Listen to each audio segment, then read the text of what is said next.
नमस्कार दोस्तों, मैं राहुल मिश्रा और मैं आप सभी का एक बार फिर से स्वागत करता हूं आपके अपने चैनल माई पाठशाला में और पाठशाला रेलवे एग्जाम में। कल अनफॉर्चुनेटली किसी वजह से इंटरनेट नहीं आ रहा था और जिसकी वजह से मैं आपको करंट अफेयर्स नहीं दे पाया, लेकिन कोई बात नहीं। आज हम लोग करेंगे 28 और 29 जुलाई दोनों के करंट अफेयर। थोड़ा सा आपसे धैर्य की अपेक्षा रहेगी, थोड़ा सा आपसे पेशेंस की अपेक्षा रहेगी, क्योंकि 2 दिन की पढ़ाई एक दिन में करना थोड़ा सा बर्डन, इसमें आपकी कोई गलती नहीं है, लेकिन फिर भी थोड़ा सा मैनेज कर लीजिए। एक क्वेश्चन आपकी स्क्रीन पर है कि दुबई में रहने वाली एक भारतवंशी लेखिका है जिन्हें 2020 के बुकर पुरस्कार के लिए संक्षिप्त सूची में शामिल किया गया है, या आप ऐसा कहें कि बुकर पुरस्कार की रेस में शामिल हो गई है एक भारतवंशी लेखिका। उनका नाम क्या है? अरुंधति भट्टाचार्य, अवनी दोषी, मेघना पांडे या सरला ठकराल? तो इन सभी बातों के ऊपर चर्चा करेंगे और सबसे इंपॉर्टेंट न्यूज भी आज की यही है कि अगर बुकर प्राइज जीत जाते हैं तो यकीन मानिए आने वाले सभी एग्जाम में ये क्वेश्चन बने रहेगा। तो इसी क्वेश्चन से शुरुआत करते हैं। जो तस्वीर आप देख पा रहे हैं ये है अवनी दोषी। अवनी दोषी एक युवा लेखिका हैं जो दुबई में रहती हैं। अमेरिका में इनका जन्म हुआ था, न्यूयॉर्क में पली बड़ी, और दुबई में रहने वाली भारतवंशी लेखिका अवनी दोषी समेत 13 लेखकों के नाम 2020 के बुकर पुरस्कार के लिए संक्षिप्त सूची में शामिल किए गए हैं। बुकर पुरस्कार की बात की जाए तो बुकर पुरस्कार ब्रिटेन सरकार या आयरलैंड सरकार द्वारा दिया जाने वाला एक पुरस्कार है जो इंग्लिश भाषा में लिखे गए नॉवेल को दिया जाता है। इस सूची में एक बार और है, एक 2 बार की पुरस्कार जीत चुकी प्रसिद्ध लेखिका हिलेरी मेंटल का नाम भी इस बार शामिल है। मेंटल को the mirror and the light के लिए और दोषी को उनके उपन्यास बर्न शुगर के लिए इस सूची में जगह दी है। पिछले साल भारत में उनकी किताब गर्ल इन व्हाइट कॉटन का विमोचन हुआ था, लेकिन ब्रिटेन में पिछले बृहस्पतिवार को बर्न शुगर के तौर पर इसे जारी किया गया। यह सेम उपन्यास है। भारत में इसे लॉन्च किया गया था गर्ल इन व्हाइट कॉटन के नाम से और बर्न शुगर के नाम से इसे ब्रिटेन में जारी किया गया। इंग्लिश में ही यह उपन्यास लिखा हुआ है। इस उपन्यास में एक मां और बेटी के जो रिश्ते हैं उसकी जटिलताओं को बड़े प्यार से उकेरा गया है। उसमें जो समस्याएं आती हैं उनको निकाला गया है। वैसे 2019 का बुकर पुरस्कार की बात की जाए तो बहुत दिनों बाद 2 लेखिकाओं को एक साथ संयुक्त रूप से मार्गरेट एटवुड और बर्नार्डिन एवरिस्टो को दिया गया था। बर्नार्डिन एवरिस्टो पहली ऐसी अश्वेत महिला है जिनको बुकर प्राइज प्राप्त हुआ था। ऐसा नहीं है कि पहली भारतीय लेखिका होंगी जिनको यह पुरस्कार प्राप्त होने वाला है। अगर अवनी दोषी को यह पुरस्कार प्राप्त हो जाता है, इससे पहले भी सलमान रश्दी, अरुंधति राय, किरण देसाई और अरविंद अडिग को यह पुरस्कार मिल चुका है। जबकि 2019 के पुरस्कार की बात करें तो ये जो आप देख रहे हैं ये है बर्नार्डिन एवरिस्टो। ये है आपकी सबसे बुजुर्ग महिला लेखिका मार्गरेट एटवुड। ये अभी तक बुकर प्राइज प्राप्त करने वाली अब तक की सबसे बुजुर्ग महिला है। मार्गरेट एटवुड को ये मिला था द टेस्टामेंट के लिए, जबकि आपकी बर्नार्डिन एवरिस्टो को यह पुरस्कार मिला था गर्ल, वुमेन एंड अदर के लिए। बाकी के जो भारतीय लेखकर रहे जैसे वीएस नायपाल को सबसे पहले बुकर प्राइज मिला था इन ए फ्री स्टेट 1971 में, Arundhati Roy the God of small thing 1981 में, सलमान रश्दी मिडनाइट चिल्ड्रन के लिए 1997 में, Kiran Desai the inheritance of loss 2006 में और अरविंद अडिग यानी कि 2008 में इन्हें यह पुरस्कार मिला था द व्हाइट टाइगर के लिए। तो ये रहा अवनी दोषी के बारे में थोड़ी सी जानकारी, आपके बुकर प्राइज के बारे में थोड़ी सी जानकारी और 2019 के बुकर प्राइज के बारे में थोड़ी सी जानकारी। अब चलते हैं अगली जानकारी की ओर। दिल्ली सरकार ने अभी हाल ही में एक रोजगार बाजार नाम से पोर्टल बनाया है, क्योंकि कोविड-19 के दौरान जो सबसे बड़ी समस्या थी वो प्रवासी मजदूरों के जीवन की रक्षा को लेकर थी। लेकिन अब सभी जगह से जब प्रवासी मजदूर अपने अपने घरों में लौट चुके हैं तो उनके लिए कहीं ना कहीं रोजगार तलाशने की भी एक सबसे बड़ी जिम्मेदारी निकल के आई है सरकारों के लिए। तो दिल्ली सरकार ने इसी पर तरफ कदम बढ़ाते हुए दिल्ली सरकार ने नौकरी की तलाश करने वालों के लिए और नौकरी देने वालों के लिए एक रोजगार बाजार नाम का पोर्टल शुरू किया है, जहां जिनको नौकरी चाहिए और जिनको लेबर चाहिए या जिनको मैन पावर चाहिए वो इस पर जाकर रजिस्टर कर सकते हैं। इसके तहत नियोक्ताओं को वेबसाइट पर जाकर अपनी आवश्यकताओं को अपडेट करना होगा और इसी तरह नौकरी की तलाश करने वाले व्यक्ति को भी पोर्टल पर जाकर अपनी योग्यता, अनुभव और आवश्यकता को अपडेट करना होगा। रोजगार बाजार पोर्टल दिल्ली में लॉकडाउन से प्रभावित हुई अर्थव्यवस्था को पुनर्जीवित करने के लिए दिल्ली सरकार का एक प्रयास है। मौजूदा परिस्थिति में ऐसे कई लोग हैं जो नौकरी ढूंढने में लगे हैं और वहीं दूसरी ओर व्यापारी, पेशेवर, ठेकेदार भी हैं जो अपने काम के लिए योग्य व्यक्ति की तलाश कर रहे हैं। यह पोर्टल इन दोनों के बीच एक सेतु का काम करेगा और इनके बीच के अंतर को भी कम कर देगा। ऐसी एक पहल सोनू सूद द्वारा भी नजर आई थी जब उन्होंने एक प्रवासी रोजगार ऐप अभी लॉन्च किया था। कुछ दिन पहले ही मैंने आपको बताया है। और दिल्ली सरकार की एक योजना भी हमें और देखने को मिली थी, मुख्यमंत्री घर घर राशन योजना। इसके तहत उन्होंने कहा था कि आप रजिस्ट्रेशन करा लो और जैसे ऑनलाइन डिलीवरी होती है वैसे राशन जो होगा वो आपके घर घर पहुंचाया जाएगा। तो दिल्ली सरकार की दो योजनाओं के बारे में हमने यहां पर बात की। एक मुख्यमंत्री घर घर राशन योजना जो अभी लॉन्च की गई थी, इसके लिए ऑनलाइन रजिस्ट्रेशन कराना होगा और जो राशन की होगा वो होम डिलीवरी आपको घर दिल्ली में मिलने लगेगी। और एक बात हमने बात की रोजगार बाजार की, जबकि सोनू सूद द्वारा जो ऐप लॉन्च किया गया था वो था प्रवासी रोजगार ऐप। अगली जानकारी तब चलते हैं। एक पुस्तक लिखी गई और ये पुस्तक भारत के विदेश मंत्री एस जयशंकर ने लिखी है, सुब्रमण्यम जयशंकर ने लिखी है। ये पहले ऐसे नौकरशाह हैं जिन्हें सीधे नौकरशाही से एक मंत्री पद का दर्जा मिला था, विदेश मंत्री हैं वर्तमान समय में। इनकी पुस्तक का नाम है the India way, strategies for uncertain world.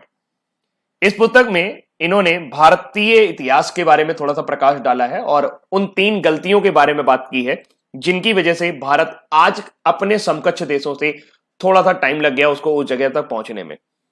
तो विदेश मंत्री के हिसाब से ये 3 गलतियां थी। पहली, बंटवारा, पार्टीशन इन 1947। फिर आर्थिक सुधार में देरी, यानी कि हमने जो इकोनॉमिक रेजोल्यूशन पास किए उसमें काफी देर कर दी। और परमाणु विकल्प संबंधी लंबी कवायद रही, इसकी वजह से हम विदेश नीति के जो ये 3 हमारे बड़े बोझ थे जिसकी वजह से भारत का जो पोजीशन होना चाहिए था आज वहां पर नहीं पहुंच पाए। पूर्व राजनयिक एवं विदेश मंत्री ने यह टिप्पणी अपनी नई पुस्तक the India way strategy for uncertain world में की है। इसमें उन्होंने 3 बातों का जिक्र किया। 1 इन 1947 पार्टीशन, जिसकी वजह से हमारा जो राजनीतिक नुकसान तो हुआ ही, साथ साथ हम डेमोग्राफिकली यानी कि हम जो हमारा भूस्थैतिक नुकसान था वो भी हुआ। हम एक बड़े देश के रूप में भारत और पाकिस्तान में बट गए, 2 अर्थव्यवस्थाएं हो गई, इससे भी हम काफी पीछे चले गए। और इसका फायदा चीन को हुआ। जिस टाइम हम भारत पाकिस्तान के बंटवारे में लगे हुए थे, चीन अपने आप को सुदृढ़ करने में लगा हुआ था और इसकी वजह से अनइंटेंड एडवांटेज गया। ये एक कॉन्सिक्वेंसेस आया जिसका कोई इरादा नहीं था। वो चाइना जो हो गया वो मोर स्ट्रेटेजिक स्पेस मिला उसे एशिया में और वो तेजी से आगे निकल के आया।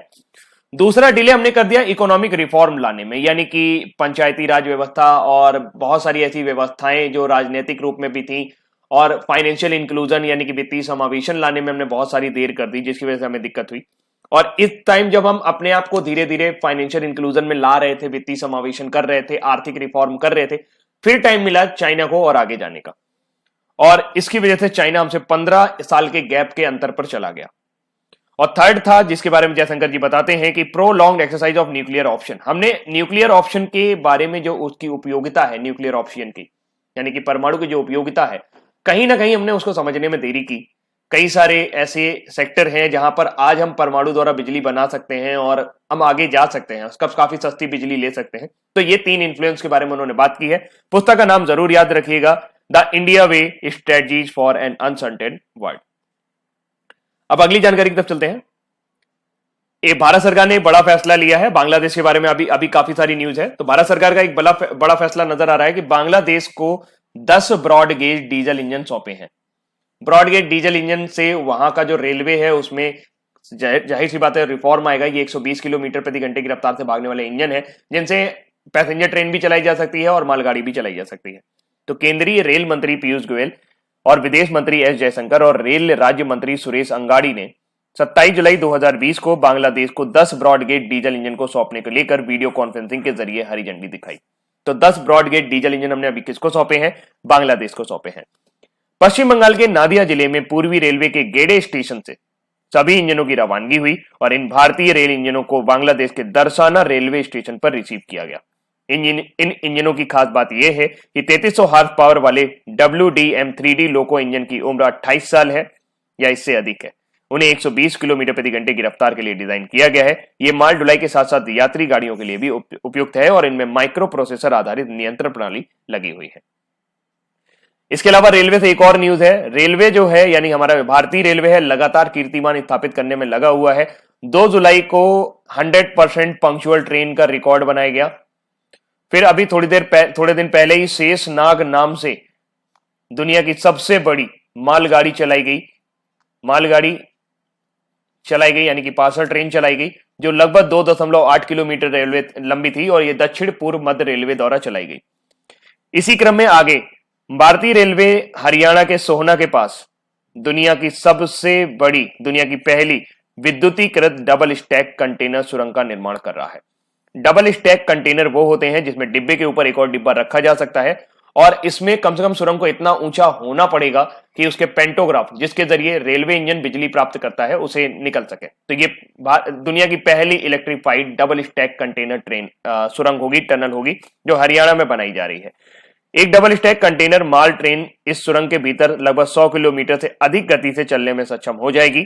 पहले चरण में पूर्वी गलियारे और पश्चिमी गलियारे, ये 2 गलियारे बनाए जा रहे हैं और दोनों गलियारों में 500 किलोमीटर का ट्रैक पहले ही बिछाया जा चुका है। अब बस सुरंग पे इसे जोड़ने का काम बाकी है। टनल जो है ये हरियाणा के मेवात और गुरुग्राम डिस्ट्रिक्ट को आपस में कनेक्ट करेगी और ये अरावली रेंज में काट करके बनाई जा रही है। ये डी शेप टनल होगी, मतलब कि इस टनल का शेप कुछ इस तरीके से होगा जिसमें से ट्रेन बीच में गुजरेगी और इसका जो एरिया है वो 150 स्क्वायर मीटर है, जो कि अपने आप में काफी बड़ा एरिया है और इससे डबल स्टैक गुजर सकते हैं। अभी हाल ही में इंडियन रेलवे जो था ये पहला रेलवे नेटवर्क बना जो डबल स्टैक कंटेनर ट्रेन को हाई रीच पेंटोग्राफ इन हाई ओएचई सेक्शन पे लगा रहा है। ओएचई का मतलब होता है ओवरहेड इक्विपमेंट।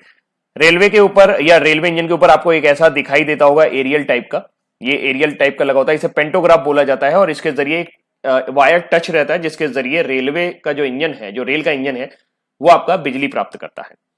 तो भारत सरकार या भारतीय रेलवे जो है वो पहली रेलवे है जिसने डबल स्टैक कंटेनर ट्रेन चलाई और एक डबल स्टैक कंटेनर टनल बनने जा रही है, सुरंग बनने जा रही है आपके हरियाणा में। ये मेवात और गुरुग्राम को आपस में कनेक्ट करेगी। अगली जानकारी भी एक पुस्तक से है। ये पुस्तक वाकई हंगामा मचाने वाली है क्योंकि इस पुस्तक में बहुत ज्यादा सरकार की आलोचना की गई है। इस पुस्तक का नाम है quest for restoring financial stability in India.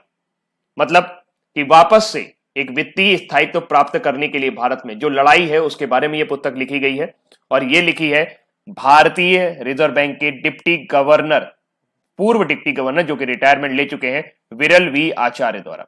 विरल वी आचार्य ने पिछले साल 2019 में इस्तीफा दे दिया था, जिनकी जगह माइकल देवव्रत पात्रा को डिप्टी गवर्नर बनाया गया था। वर्तमान समय में आरबीआई के जो गवर्नर हैं वो हैं शक्तिकांत दास। अभी हाल ही में शक्तिकांत दास को एशिया पैसिफिक का best banker of the year award मिला था। आज आपको मुझे ये बताना है कि आरबीआई के जो गवर्नर है शक्तिकांत दास, वो आरबीआई के कौन से नंबर के गवर्नर हैं, यानी कि उनका गवर्नर के क्रम में, यानी जो भी आपके आरबीआई के अभी तक जितने भी गवर्नर हुए हैं उनमें उस क्रम में वो कौन से नंबर पर आए हैं। रिजर्व बैंक के पूर्व डिप्टी गवर्नर विरल आचार्य ने अपनी नई किताब में मोदी सरकार के रिजर्व बैंक ऑफ इंडिया के प्रति रुख का खुलासा किया है। आचार्य की इस किताब में उनके भाषण, उनके रिसर्च और मौद्रिक नीति समिति के सदस्य के रूप में उनकी टिप्पणियां शामिल हैं। विरल वी आचार्य जो अपने आप को गरीबों का रघुराम राजन कह के संबोधित करते थे, वो मौद्रिक नीति के समर्थक रहे और उन्होंने पूरी तरीके से इस बात का खुल के विरोध किया कि आरबीआई के ऊपर सरकार का स्वामित्व रहे या आरबीआई सरकार के आदेश पर काम करे। वो हमेशा आरबीआई की स्वतंत्रता के बारे में ही बोलते रहे, जिसकी वजह से उनके और सरकार के बीच में मतभेद हो गए थे और फिर सरकार को उनके खिलाफ दिशा निर्देश जारी करने पड़े थे, जिसके बाद विरल वी आचार्य ने इस्तीफा दे दिया था। पुस्तक भारत में वित्तीय स्थिरता को बहाल करने के लिए उनकी खोज को चित्रित करती है। जिस तरीके से भारत अस्थिर हुआ है इकोनॉमिकली, उसको स्थिर करने के प्रयास में उनके बारे में इन्होंने कई सारे सुझाव दिए हैं पुस्तक में और निरंतर सुधार के लिए एक ठोस योजना प्रस्तुत करती है। आचार्य ने आगे लिखा कि केंद्र सरकार चाहती थी कि रिजर्व बैंक लोन न चुका पाने वालों के प्रति नरम रुख अख्तियार करे। इतना ही नहीं, सरकार चाहती थी कि बैंक की तरफ से कर्ज देने के नियमों में ढील दी जाए और ज्यादा से ज्यादा लोगों को कर्ज दिया जाए। पुस्तक का नाम जरूर याद रखिएगा, quest for restoring financial stability in India and written by Viral V Acharya. वर्तमान समय में भारतीय रिजर्व बैंक की बात करें तो गवर्नर के बारे में तो आपको सभी को पता है, शक्तिकांत दास, जबकि अभी 3 डिप्टी गवर्नर हैं वर्तमान में। माइकल देवव्रत पात्रा जो 15/1/2020 को उन्होंने ज्वाइन किया, श्री एम के जैन काफी समय से हैं 22/2018 से अभी तक, और श्री बीपी कानून को जो कि 3/4/2017 से अभी भी हैं। जबकि एनएस विश्वनाथन ने अभी हाल ही में ये रिटायरमेंट लिया, विरल वी आचार्य ने इस्तीफा दे दिया था और इस तरीके से यहां पर उन्होंने 23/7/2019 को अपना कार्यकाल छोड़ दिया था।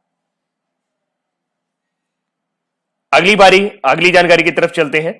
अगली जानकारी जो है एक ऐप से संबंधित है। हम सभी के पास कोई भारतीय ऐप नहीं है जिसके जरिए हम अपने भारत में जितने भी राज्य हैं या अपने शहर का मौसम का हाल जान सकें। तो हाल फिलहाल केंद्रीय स्वास्थ्य और परिवार कल्याण मंत्री डॉक्टर हर्षवर्धन ने मौसम पूर्वानुमान के लिए मौसम नाम का मोबाइल ऐप जारी किया है। इस ऐप को international crop research institute for semi arid tropics, Indian institute of tropical metrology Pune में और भारतीय मौसम विज्ञान विभाग द्वारा डिजाइन किया गया है। ऐप लगभग 200 शहरों के तापमान दिखाएगा, आर्द्रता, हवा की गति और दिशा के साथ साथ मौजूदा मौसम की जानकारी प्रदान करेगा।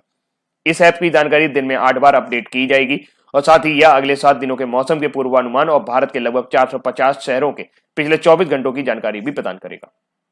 ऐप सभी मौसम में लोगों को चेतावनी देने के लिए 5 दिनों के लिए दिन में 2 बार लाल, पीले और नारंगी रंग के कोड के माध्यम से अलर्ट भी जारी करेगी। तो मौसम नाम का ऐप जारी किया है केंद्रीय स्वास्थ्य एवं परिवार कल्याण मंत्री डॉक्टर हर्षवर्धन द्वारा। अगली जानकारी में अब हम बात करेंगे 29 जुलाई के आपके न्यूज फटाफट की। वर्ल्ड हेपेटाइटिस डे अभी हाल ही में 28 जुलाई को सेलिब्रेट किया गया। हेपेटाइटिस जो है ये लीवर से संबंधित बीमारी है और लंबे समय तक होने पर रोगी की मृत्यु भी हो सकती है। तो विश्व स्वास्थ्य संगठन द्वारा प्रत्येक साल हर साल 28 जुलाई को विश्व हेपेटाइटिस दिवस के रूप में मनाया जाता है। इस दिन को हेपेटाइटिस रोग के बारे में जागरूकता बढ़ाने के लिए मनाया जाता है। हेपेटाइटिस यकृत की सूजन है जो रोग की स्थिति आत्मसीमित या क्रोनिक हेपेटाइटिस तक बढ़ सकती है, जिसमें लीवर में निशान या लीवर कैंसर भी हो सकता है। इस वर्ष की थीम रही हेपेटाइटिस फ्री फ्यूचर। तो वर्ल्ड हेपेटाइटिस डे मनाया गया 28 जुलाई को और इस वर्ष की थीम रही हेपेटाइटिस फ्री फ्यूचर। ये क्यों मनाया जाता है? क्योंकि ये डॉक्टर बारुक ब्लमबर्ग का जन्मदिन है और इन्होंने ही हेपेटाइटिस के टीबी वायरस HBV की खोज की थी और वायरस के लिए नैदानिक परीक्षण और टीका भी विकसित किया था। तो डॉक्टर बारुक ब्लमबर्ग का जन्मदिन होता है 28 जुलाई को। अगली जानकारी है vice admiral MA Hampiholi एविएशन NM ने भारतीय नौसेना एकेडमी के कमांडेंट का पदभार ग्रहण कर लिया है। उन्होंने vice admiral Dinesh KP Tripathi AVSM NM की जगह ली है, जिन्हें 12 जून 2019 से 27 जुलाई 2020 तक भारतीय सेना के नौसेना अकादमी के कमांडेंट के रूप में कार्य किया है। अभी कुछ दिन पहले ही मैंने आपको बताया था कि भारतीय नौसेना ने अब तक सेना का सबसे बड़ा सोलर पैनल स्थापित किया है केरल के इझीमाला में। कहां पे? इझीमाला में 3 मेगावाट का एक सोलर संयंत्र लगवाया गया है भारतीय नौसेना अकादमी में। अगली जानकारी, ट्यूनीशिया के आंतरिक मंत्री हिचेम मचीची को ट्यूनीशिया का नया प्रधानमंत्री बनाया गया है। ट्यूनीशिया हिचेम मचीची नए प्रधानमंत्री, उनकी नियुक्ति एलिस फक की जगह पर स्थान पर की गई है, जिन्होंने हाल ही में मतभेदों के चलते इस्तीफा दे दिया था। मौजूदा सरकार में आंतरिक मंत्री होने के अलावा मचीची राष्ट्रपति सैयद के कानूनी मामलों के काउंसलर भी रहे हैं और इसके पहले वह परिवहन मंत्रालय के कर्मचारी भी रहे। तो ट्यूनीशिया में नए प्रधानमंत्री बने हैं हिचेम मचीची। ट्यूनीशिया दक्षिण अफ्रीका का एक अरब कंट्री है, यानी कि यहां पर अगर आप देखेंगे तो ये अरबी भाषा का ज्यादा प्रयोग करते हैं। ट्यूनीशिया ये रहेगा, नीचे आपका लीबिया मिलता है, इधर अल्जीरिया मिलता है, इधर मोरक्को और ऊपर आपका भूमध्य सागर है। इसे भूमध्य सागरी यानी कि मेडिटेरियन कंट्री भी कहेंगे आप। ट्यूनीशिया का नाम वहां की भाषा में लोकल लैंग्वेज में अल जमूरिया अतुनिसिया या तुनिस है, या भूमध्य सागर के किनारे स्थित है। राजधानी इसकी टूनिस है। वर्तमान समय में राष्ट्रपति हैं कैस सईद। मुद्रा चलती है ट्यूनीशियाई दिनार। न्यूज फटाफट में अगली जानकारी, 28 जुलाई को हम एक और डे मनाते हैं, वो है world nature conservation day. Very important day. हर साल 28 जुलाई को दुनिया भर के विश्व प्रकृति संरक्षण दिवस मनाया जाता है। विश्व संरक्षण डे हर साल प्राकृतिक संसाधनों के संरक्षण के लिए सर्वोत्तम प्रयासों के बारे में जागरूकता बढ़ाने और अंतर्राष्ट्रीय स्तर पर मनाया जाता है। पृथ्वी हमें सीमित मात्रा में चीजों की आपूर्ति करती है जिन पर हम पूरी तरह से निर्भर हैं, जैसे पानी, हवा, मिट्टी और पेड़ पौधे, और इनका प्रयोग हमें बहुत ही सूझबूझ के साथ करना चाहिए। तो 28 जुलाई को world hepatitis day and the next day is world nature conservation day. अब बारी है 29 जुलाई की वन लाइनर की। चिंता मत करिएगा, 28 जुलाई का भी पूरा इसी तरीके से चलेगा, तो आज थोड़ा सा लंबा होने वाला है, लेकिन परेशान मत होइएगा। तो किसे अभी हाल ही में भारतीय नौसेना के कमांडेंट के रूप में पदभार ग्रहण किया है, वो है वाइस एडमिरल हम्पी होली। सरकार ने नौकरी की तलाश करने के लिए, किस सरकार ने नौकरी की तलाश करने के लिए रोजगार बाजार नाम का पोर्टल शुरू किया है, तो वह है दिल्ली सरकार। और the India way strategies for an uncertain world, ये किसकी पुस्तक है? एस जयशंकर की। भारत सरकार ने किस देश को 10 ब्रॉडगेज डीजल इंजन सौंपे हैं, तो बांग्लादेश को। और भारतीय रेलवे किस प्रदेश में दुनिया की पहली इलेक्ट्रिफाइड डबल स्टैक कंटेनर सुरंग का निर्माण कर रहा है, तो वो है हरियाणा, जो हरियाणा के मेवात और गुरुग्राम को आपस में कनेक्ट करेगी। Quest for restoring financial stability in India के पुस्तक के लेखक कौन है? विरल वी आचार्य। और डॉक्टर हर्षवर्धन ने अभी हाल ही में लॉन्च किया मौसम नाम का ऐप। 28 जुलाई को मनाते हैं वर्ल्ड हेपेटाइटिस डे और हिचे मचीची को ट्यूनीशिया का नया प्रधानमंत्री नियुक्त किया गया है, जबकि 28 जुलाई को हम एक और डे मनाते हैं वर्ल्ड नेचर कंजर्वेशन डे। अब बारी है 29 जुलाई के क्विज की। तो किसे हाल ही में भारतीय नौसेना में एकेडमी में कमांडेंट के रूप में नियुक्त किया गया है? तो उनका नाम है M.A. हैप्पी होली। ऐसा लग रहा है हैप्पी होली। सरकार ने नौकरी की तलाश करने वाले, नौकरी देने वाले रोजगार के लिए रोजगार बाजार नाम का पोर्टल शुरू किया है दिल्ली सरकार ने। किसकी पुस्तक the India way strategies for an uncertain world में 3 बड़ी गलतियों पर उन्होंने टिप्पणी की है? तो वो है एस जयशंकर, सुब्रमण्यम जयशंकर, भारत के विदेश मंत्री। भारत सरकार ने किस देश को 10 ब्रॉडगेज डीजल इंजन सौंपे हैं? बांग्लादेश को। भारतीय रेलवे किस केंद्र शासित प्रदेश में दुनिया की पहली विद्युतीकृत डबल स्टैक कंटेनर सुरंग का निर्माण कर रहा है? तो वह हरियाणा में। Quest for restoring financial stability in India नामक पुस्तक के लेखक कौन है? विरल वी आचार्य। कैसे याद नहीं होगा, 3-3 बार करते हैं, मुझे तो हमेशा याद हो जाता है। मौसम नाम का मोबाइल ऐप किसने लॉन्च किया है? डॉक्टर हर्षवर्धन ने, ताकि मौसम की जानकारी दी जा सके। और हर साल विश्व हेपेटाइटिस डे कब मनाते हैं? 28 जुलाई को। ट्यूनीशिया का नया प्रधानमंत्री किसे नियुक्त किया गया है? तो थोड़ा थोड़ा याद रहेगा, मचीची तो याद ही रहेगा, हिचे मचीची को। और हर साल दुनिया भर में विश्व प्रकृति संरक्षण दिवस कब मनाया जाता है? 28 जुलाई को। अब बारी है आज के हमारे 28 जुलाई के जो करंट अफेयर्स आपके छूट गए थे उसको कवर करने की। अभी हाल ही में आरबीआई ने फाइनेंशियल स्टेबिलिटी रिपोर्ट जारी की है और इस फाइनेंशियल स्टेबिलिटी रिपोर्ट के जो खुलासे हैं उसका 21वां अंक जारी किया गया है। भारतीय रिजर्व बैंक हर 6 महीना में वित्तीय स्थिरता रिपोर्ट प्रकाशित करता है और इस रिपोर्ट में भारत की वित्तीय प्रणाली की स्थिरता का मूल्यांकन किया जाता है, यानी कि भारत जिन स्ट्रेटजी के साथ, जिन प्लान के साथ आगे बढ़ रहा है अपने इकोनॉमिकल वे में, वो ठीक है या नहीं। इस हिसाब से देखा जाए तो आरबीआई ने आशंका जताई है कि बैंकों का गैर निष्पादित परिसंपत्ति यानी कि नॉन परफॉर्मिंग एसेट, यानी कि जो लोन उन्होंने बांटे हैं उसके घाटे में जाने का जो प्रतिशत है वो बढ़कर 12.5% हो सकता है और मार्च 2020 में ये 8.5% था। तो 2021 तक ये 12.5 बढ़ जाएगा, जो कि अच्छी बात नहीं है। वित्तीय संस्थाओं को कोविड-19 महामारी और उसके बाद के दौर के जोखिम से अत्यधिक दूरी से बचना चाहिए, यानी जितना हो सके उन्हें उन जगह इन्वेस्ट करना चाहिए जहां पर कम से कम जोखिम हो। और इस तरीके से आरबीआई ने अपनी रिपोर्ट जारी की। अगली जानकारी है, पहला कंटेनर सर्विस बांग्लादेश को रवाना हुआ। कंटेनर का मतलब यह हुआ कि पहली बार भारत ने बेनापोल तक कंटेनर ट्रेन भेजी है, जिसके जरिए पार्सल भेजा गया है। तो भारत से बांग्लादेश के लिए पहली कंटेनर ट्रेन सेवा 24 जुलाई को अब ये रेगुलर शुरू हो गई है। इससे आंध्र प्रदेश से काफी ज्यादा माल, जो मिर्ची वगैरह होती थी, वो काफी ज्यादा जाती है बांग्लादेश की ओर। तो ऐसे में पहले से वाया रोड रूट जाना पड़ता था, लेकिन रोड रूट जाने में पैसा बहुत खर्च हो जाता था, ट्रेन के जरिए जाने में पैसा बहुत बचने वाला है। तो यह 50 कंटेनरों के साथ यह ट्रेन 26 जुलाई को बांग्लादेश के बेनापोल स्टेशन पे पहुंच गई। कंटेनर कॉर्पोरेशन ऑफ इंडिया और बांग्लादेश कंटेनर कंपनी लिमिटेड के बीच 2017 में समझौता ज्ञापन पर हस्ताक्षर किए जाने के बाद कंटेनर ट्रेनों की आवाजाही शुरू हो गई है। इससे जुड़ी हुई एक न्यूज के बारे में आपको बताता हूं। रेलवे ने अभी हाल ही में एक उपलब्धि और हासिल की थी कि पहली बार विदेश भेजी स्पेशल पार्सल ट्रेन।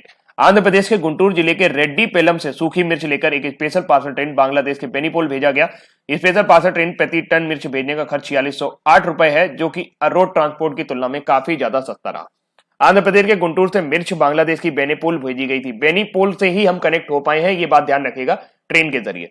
और अगर आप देखेंगे तो ये कलकत्ता का मजेर हाट टर्मिनल से बेनीपोल तक कनेक्शन है। तो अगर इधर से हम देखें तो कलकत्ता से कनेक्शन है, उधर बेनीपोल तक है। इसे स्पेशल पार्सल ट्रेन से प्रति टन मिर्च 4608 रुपए का खर्च आ रहा है, जबकि इसके अलावा अगर उसे रोड रूट भेजा जाता तो 7000 रुपए का खर्च आता। इसके अलावा एक और न्यूज हमने अभी पढ़ी थी थोड़े दिन पहले ही कि बांग्लादेश में चट्टोग्राम नाम का एक पोर्ट बनाया जा रहा है, एक बंदरगाह बनाया जा रहा है, जिसके जरिए भारत से मोंगला और चट्टोग्राम 2 बंदरगाह जो हो जाएंगे वो बांग्लादेश में उपलब्ध हो जाएंगे।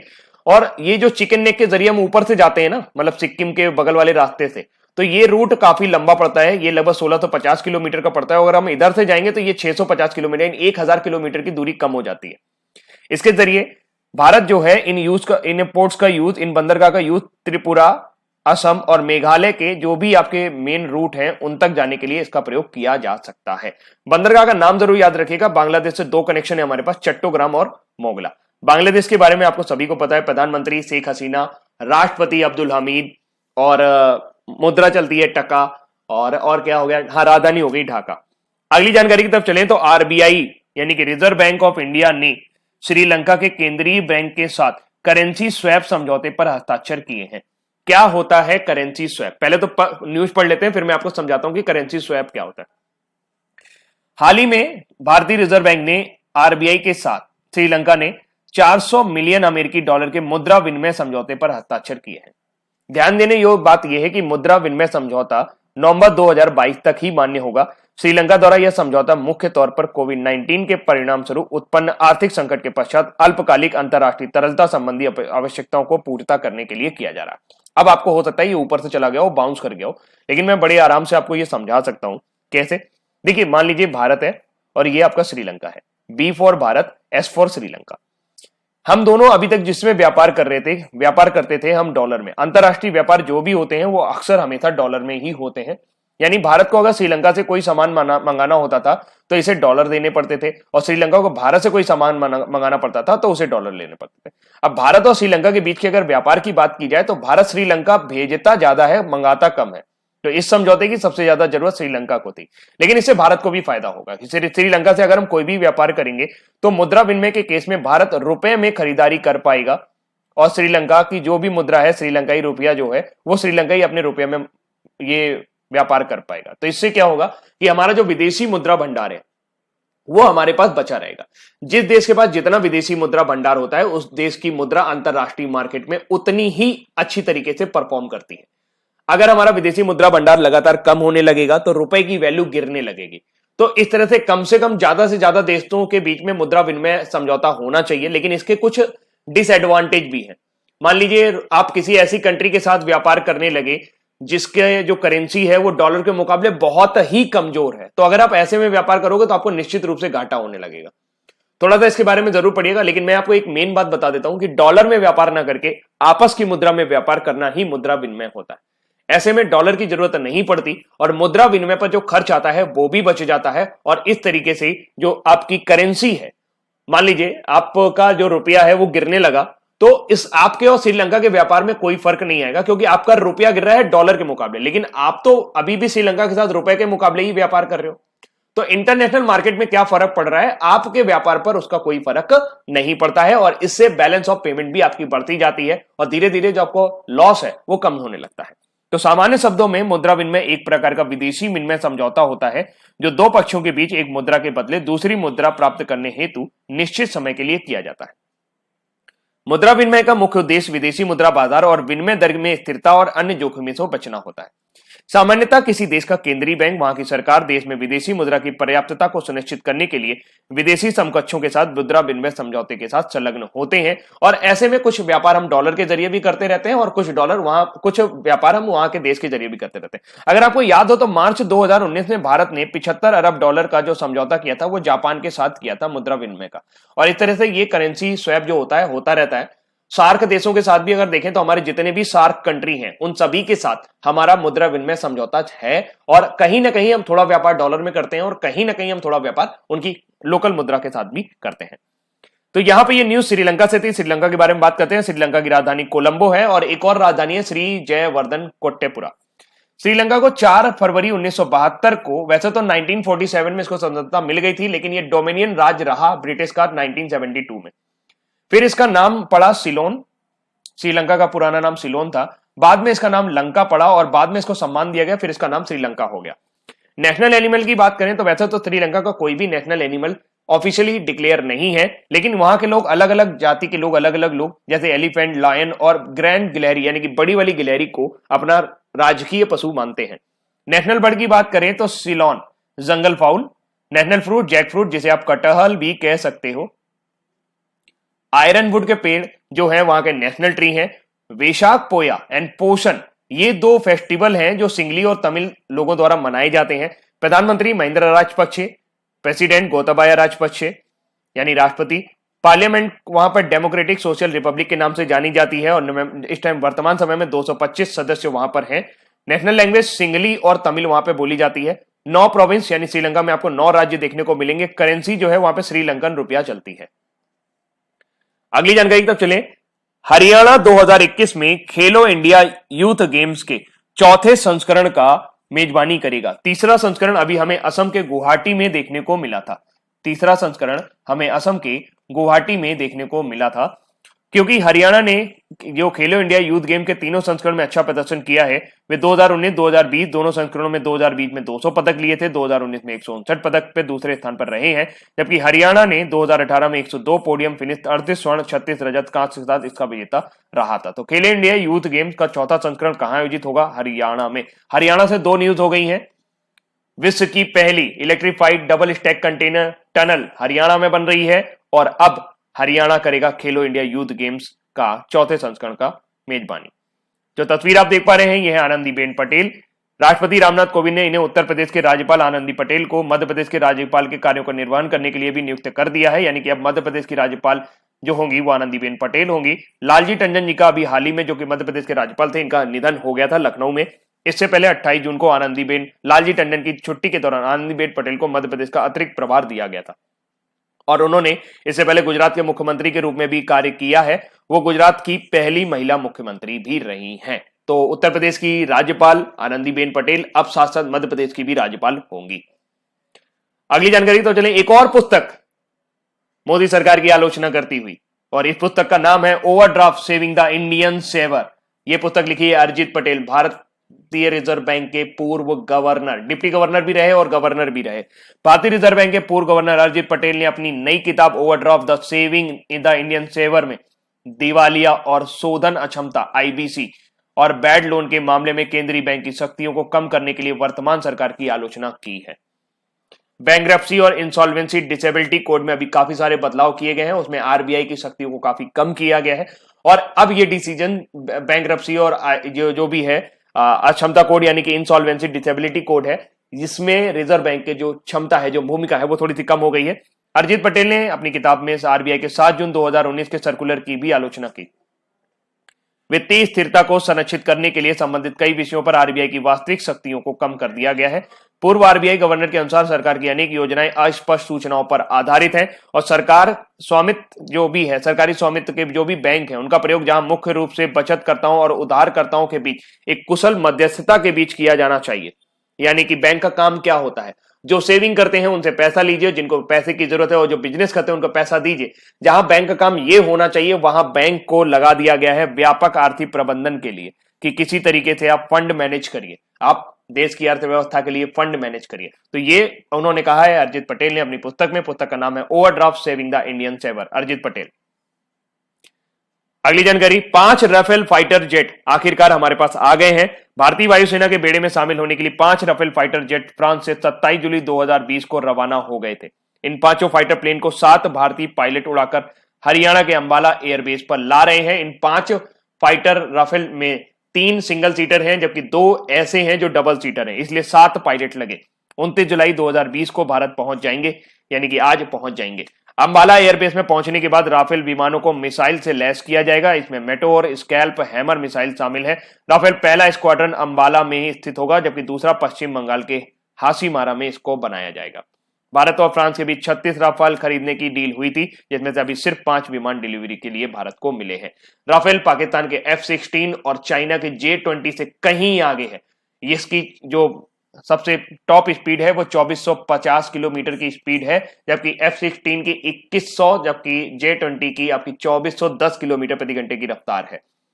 लोड के मामले में बात करें तो राफेल इन दोनों के ही मामले में ज्यादा लोड उठा सकता है, ज्यादा युद्धक सामग्री को ले जाने में सक्षम है। अब बारी 28 जुलाई के न्यूज फटाफट की। CRPF personal celebrate 82nd raising day of paramilitary force and 27 जुलाई। केंद्रीय रिजर्व पुलिस बल सीआरपीएफ ने 27 जुलाई को अपना 82वां स्थापना दिवस मनाया। इस दौरान दिल्ली के बैंड की धुन पर श्रद्धासुमन अर्पित कर बलिदानियों को श्रद्धांजलि दी गई। 27 जुलाई 1939 को नीमच में ही केंद्रीय रिजर्व पुलिस बल की स्थापना की गई थी। तत्कालीन अंग्रेज शासन ने इसे क्राउन रिप्रेजेंटेटिव पुलिस का नाम दिया था। आजादी के बाद देश के पहले केंद्रीय गृह मंत्री सरदार वल्लभ भाई पटेल ने सेवाओं को कायम रखते हुए इसका नाम बदलकर केंद्रीय रिजर्व पुलिस फोर्स रख दिया। 28 दिसंबर 1949 को सीआरपीएफ एक्ट बनाकर इसके नामकरण की शुरुआत की गई थी। सीआरपीएफ ने मनाया अपना 82वां रेजिंग डे। अगली जानकारी, 26 जुलाई को हम कारगिल विजय दिवस मनाते हैं। उन सैनिकों को याद करते हैं, उन जवानों को श्रद्धांजलि देते हैं जिन्होंने 26 जुलाई के पूरे 21 साल होने के बाद 1999 के कारगिल युद्ध में पाकिस्तान पर भारत की विजय और देश की सेवा के लिए प्राण न्यौछावर कर दिए थे। 26 जुलाई 1999 को भारत ने ऊंचे इलाकों में उन सभी चौकियों पर कमान सफलतापूर्वक हासिल कर ली थी जिन पर पाकिस्तानी आक्रमणकारियों ने कब्जा किया था। यह दिन 60 दिन से अधिक समय तक चला था और कारगिल युद्ध के समय अटल बिहारी वाजपेयी जी देश के प्रधानमंत्री थे। 26 जुलाई कारगिल विजय दिवस। 24 जुलाई को हम मनाते हैं आयकर दिवस। केंद्रीय प्रत्यक्ष कर बोर्ड ने 24 जुलाई 2020 को 160वां आयकर दिवस मनाया। आयकर दिवस से पहले के सप्ताह में देश भर के क्षेत्रीय आयकर कार्यालयों में विभिन्न गतिविधियों का आयोजन किया जाता है। इसमें विभागीय प्रकाशन, ई जर्नल, पब्लिसिटी किट आदि शामिल है। 24 जुलाई 1860 को भारत में पहली बार सर जेम्स विल्सन द्वारा आयकर प्रस्तुत किया गया था और उनके द्वारा ही इनको ही आयकर का प्रमुख कहा जाता है, आयकर का पितामह कहा जाता है। 24 जुलाई को विश्व आयकर दिवस नेशनल आयकर दिवस यानी कि राष्ट्रीय आयकर दिवस मनाया जाता है केंद्रीय प्रत्यक्ष कर बोर्ड द्वारा। अब बारी है आज की हमारी वन लाइनर की, फटाफट से करते हैं। भारत आयकर दिवस कब मनाता है? 24 जुलाई को। जेम्स विल्सन द्वारा इसको पहली बार प्रस्तुत किया गया था 24 जुलाई 1860 को। तब से भारत के इस वित्तीय संस्थान ने वित्तीय स्थिरता रिपोर्ट जारी की है आरबीआई द्वारा। और हाल ही में भारत ने पहली कंटेनर ट्रेन सेवा किसके साथ शुरू की है? बांग्लादेश के साथ। कितने मिलियन अमेरिकी डॉलर के मुद्रा विनिमय समझौते पर श्रीलंका के साथ समझौता हुआ है? वो है USD 400 मिलियन यानी कि $400 मिलियन पर। खेलो इंडिया यूथ गेम्स के चौथे चरण की मेजबानी कौन करेगा? हरियाणा। मध्य प्रदेश के राज्यपाल के रूप में किसे नियुक्त किया गया है? आनंदीबेन पटेल को। Overdraft the saving Indian saver किसके द्वारा लिखी गई है? अरिजीत पटेल द्वारा। भारत और फ्रांस के बीच में 36 विमानों की डील हुई है, राफेल विमानों की डील हुई है, जिसमें से 5 भारत पहुंच रहे हैं। कारगिल विजय दिवस 26 जुलाई को 2020 को कितने साल पूरे हो गए? 21 साल।